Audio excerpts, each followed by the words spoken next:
সুপ্রিয় নবম শ্রেণীর শিক্ষার্থীরা, তোমাদের বার্ষিক পরীক্ষায় জীবন ও জীবিকা এই সাবজেক্টের জন্য বোর্ড থেকে যে প্রশ্নটি দেওয়া হয়েছে, আজকের ক্লাস আমি সেই প্রশ্নের অ্যান্সারগুলো তোমাদেরকে দেখিয়ে দেবো। শিক্ষার্থীরা, প্রথমে তোমাদের এখানে 15টি এমসিকিউ থাকবে, তারপরে এক কথা প্রকার সংক্ষিপ্ত প্রশ্ন এবং বড় প্রশ্ন, এবং সর্বশেষ সৃজনশীল প্রশ্ন নিয়ে তোমাদের এই প্রশ্নটি সাজানো হয়েছে।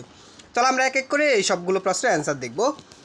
তো এখানে প্রথমে বলেছে 1 নম্বরে যে একজন মানুষ নিজের পছন্দ ও যোগ্যতা অনুযায়ী যা করতে চায় তা খুঁজে বের করার জন্য কোন বিষয়টিকে সর্বোচ্চ অগ্রাধিকার দেওয়া প্রয়োজন?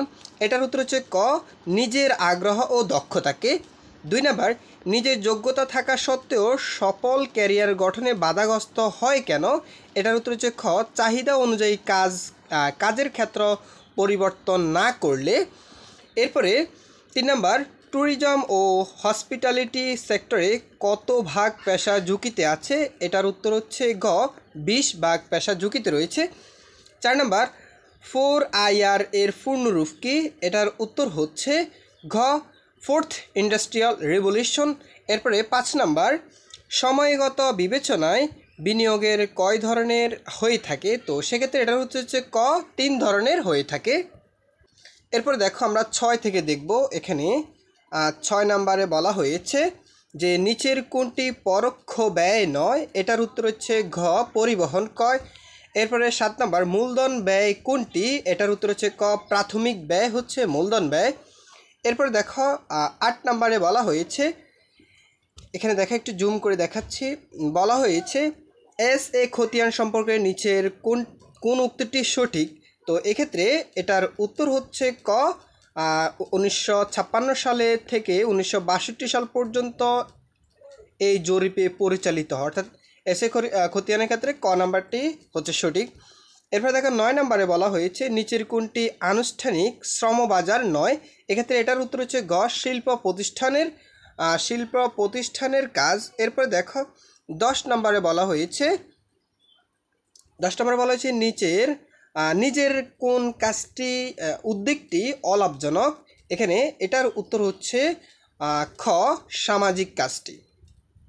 এরপরে দেখো 11 নম্বর, নিচের কোনটি বাংলাদেশের প্রথম ভূমি জরিপ? তো সেক্ষেত্রে এটার উত্তর হচ্ছে ক, এস.এ. খতিয়ান। শিক্ষার্থীরা, এরপরে দেখো 12 নম্বরে বলা হয়েছে যে কোনটি খসড়া খতিয়ান?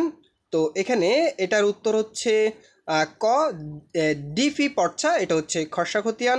13 নম্বরে বলা হয়েছে কোন ধরনের বিনিয়োগে করলে লোকসানের সম্ভাবনা নেই? তাহলে কোন ধরনের বিনিয়োগে লোকসানের সম্ভাবনা নেই? সেক্ষেত্রে এটার উত্তর হচ্ছে খ, সরকারি সঞ্চয়পত্রে। এরপরে দেখো 4, ক্যারিয়ারকে সুগঠিত ও সাফল্যময় করার জন্য কাজের ক্ষেত্রে পরিবর্তনের ক্ষেত্রে কোন বিষয়টি সর্বোচ্চ দিতে হবে? তো এক্ষেত্রে এটার উত্তর হচ্ছে খ, জ্ঞান ও দক্ষতাকে। এরপরে 15 নম্বর বলা হয়েছে পারিবারিক খরচগুলো নির্দিষ্ট বাজেটের মধ্যে পরিচালনার ক্ষেত্র নিচের কোন বিষয়টিকে সর্বাধিক গুরুত্ব পায়? তো সেক্ষেত্রে এটার উত্তর হচ্ছে খ, সুষ্ঠু ব্যয় পরিকল্পনা। শিক্ষার্থীরা, এরপরে রয়েছে তোমাদের এখানে এক কথা প্রকাশ, আমরা এগুলোর অ্যান্সার দেখব এখন। 16 নম্বরে বলা হয়েছে একজন মানুষের সারা জীবনে পেশা সংক্রান্ত কর্মকাণ্ডকে কি বলে? এটার উত্তর ডান পাশে, ক্যারিয়ার বলে। 17, বাংলাদেশের সর্বোচ্চ খতিয়ান কয়টি? সর্বোচ্চ খতিয়ান কোনটি? এটা হচ্ছে বিএস খতিয়ান, সর্বোচ্চ খতিয়ান। 18, সামাজিক উদ্যোক্তার প্রধান লক্ষ্য কি থাকে? সমাজের কল্যাণ থাকে। এরপরে 19, পণ্য উৎপাদন বা সেবা উৎপাদনে বা প্রদানের জন্য যে খরচ করা হয় তাকে উৎপাদন ব্যয় বলে। 20, উৎপাদনের জন্য কাঁচামাল ও শ্রম ব্যয়কে কি বলে? সেটাকে বলা হয় প্রত্যক্ষ ব্যয়। এরপরে আমরা 21 থেকে দেখব। শিক্ষার্থীরা দেখো এখানে 21 নম্বরে কি বলছে যে জমিদারি প্রথা বিলোপ হয় কত সালে? সেটা হচ্ছে 1950 সালে। কোন সম্পদ বা পণ্য ব্যবহারের ফলে যে সুবিধা পাওয়া যায় তাকে কি বলে? সেটাকে বলা হয় উপযোগ। স্টক এক্সচেঞ্জের নিবন্ধিত কোন কোম্পানির শেয়ারকে কি বলে? স্টক এজেন্সির নিবন্ধিত কোনো কোম্পানির শেয়ারকে কি বলে? সেটাকে বলা হয় ইকুইটি শেয়ার। 24 নম্বর, জরিপ ও ভূমি ব্যবস্থাপনায় ইউনিট কোনটি? এক্ষেত্রে হচ্ছে মৌজা।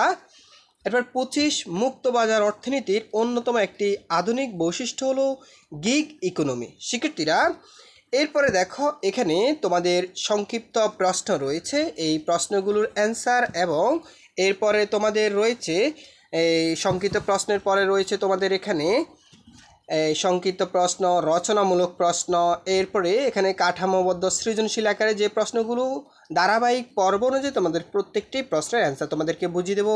সেই পর্যন্ত তোমরা সবাই ভালো থাকবে আর আনন্দ স্টাডি এই চ্যানেলটি সাবস্ক্রাইব করে আমাদের সাথেই থাকবে। ধন্যবাদ সবাইকে।